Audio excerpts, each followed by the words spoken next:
계엄에 대해서 옹호하거나 이런 생각들을 가지신 분들은 과연 저희 당의 당원으로 될 수 있을지에 대한 의구심이 있고요. 그러한 부분들에 있어서는 시당에서 적절히 조치할 걸로 기대하고 있습니다. 윤석열 전 대통령은 탈당을 하셨죠. 저희 당하고는 이제는 관계가 없는 분이라고 제가 말씀을 드리겠습니다. 계엄에 대한 반성과 자중을 하셔야 할 때가 아닌가 생각이 듭니다. 김예리 변호사 입당 관련해서 입장이 정해졌을 정도입니다. 그래서 지금 서울시당에 당원자격심사위원회 개최를 지시를 했고요.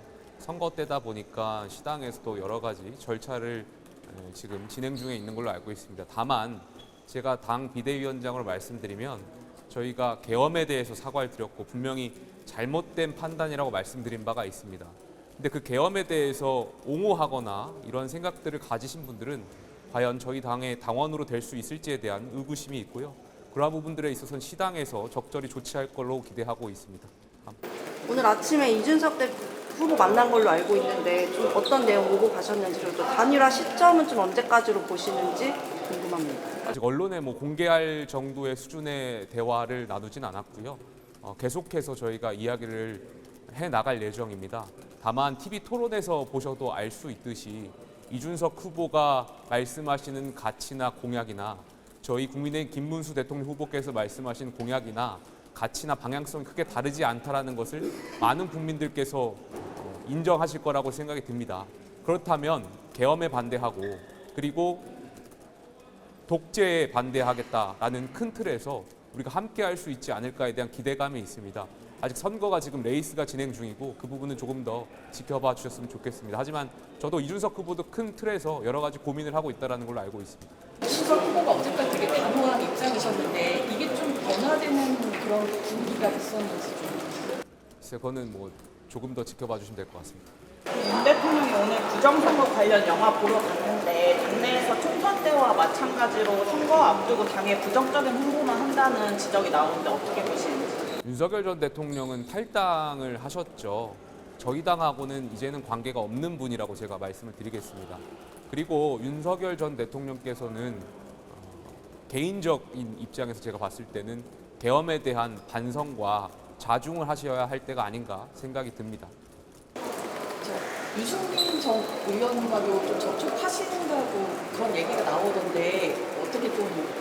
제가 오늘 SNS에 고쳐 쓸 수 없는 집이라면 새로운 보수 집을 지금 다시 지어야 된다라고 말씀드렸습니다.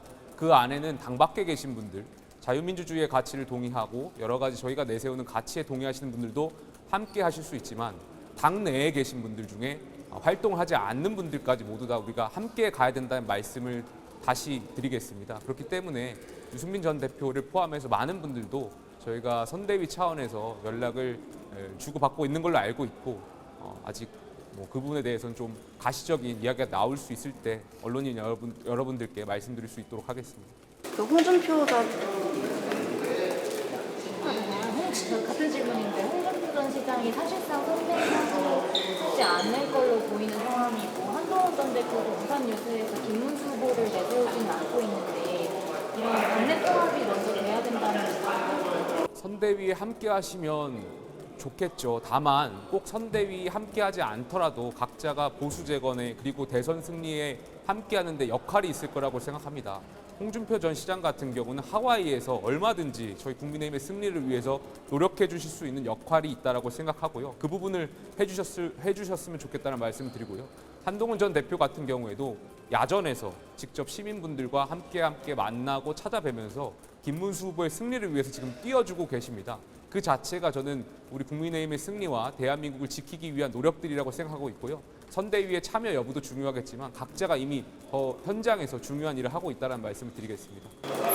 윤 대통령이 탈당하시긴 하셨지만 그 김문수 후보가 이제 탄핵에 대해 반대 입장을 선회하지 않아서 이제 이런 홍보를 계속한다는 지적이 나오는데 이건 어떻게 보시나요? 다시 강조하지만 윤 전 대통령은 탈당을 하셨고 저희 당하고는 관계가 없다라는 말씀을 드리겠습니다.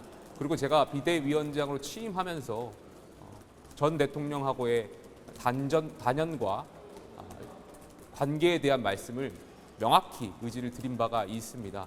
그리고 탄핵의 강을 넘겠다고도 말씀을 드렸습니다. 탄핵을 찬성하신 국민들도 탄핵을 반대하신 국민들도 모두가 애국심과 진정성으로 판단했을 거라고 생각이 듭니다. 그렇다면 찬성과 반대측 국민들을 이해하고 관용하는 정치가 우리 정당과 정치의 역할이지 그분들을 서로 비난하고 갈라치기 하고 하는 것은 전 적절치 않다라고 생각합니다.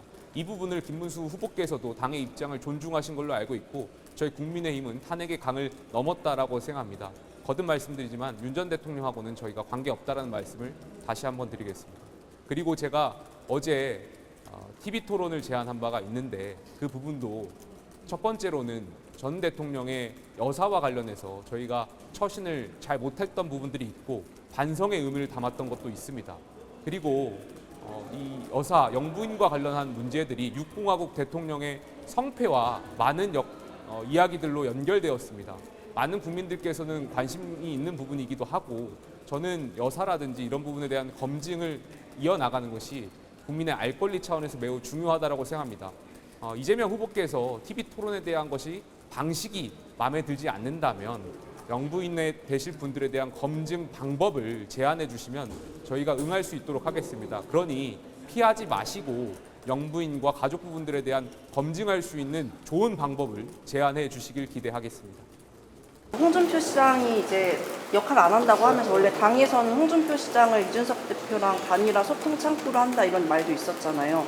이준석 대표의 그 단일화 창구를 좀 어떻게 생각하시는지 그리고 단일화 시점 언제까지로 봐야 하는지. 글쎄 홍준표 전 시장께서 이준석 후보하고 단일화 창구라고 저는 생각하지 않았습니다.